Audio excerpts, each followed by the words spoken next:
De París a Nova York. Gravats de la col·lecció Gelon Viladegut.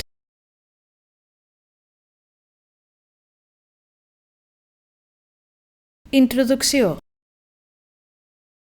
Els segles XIX i XX van ser protagonistes d'una gran evolució en el món de l'art i en el mercat de l'art.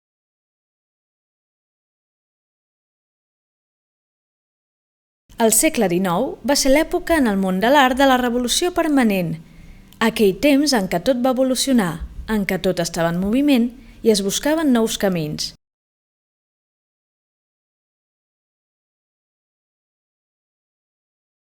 I al final del segle va ser un temps d'experimentació artística a la recerca de nous temes, de noves maneres d'entendre la creació artística, de nous reptes.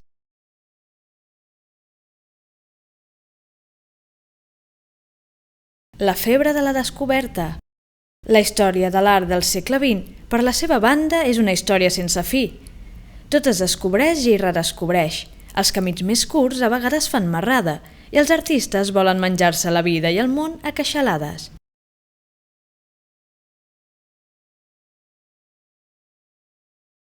És un segle excitat, però també excitant. Un segle de barreja, el millor i el pitjor, el vell i el nou, l'esclat de la vida i la mort.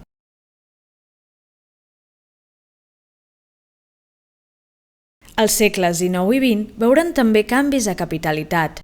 Veuran com el món de l'art i el mercat de l'art passaran de París a Nova York, en una transició sòlida mai acabada.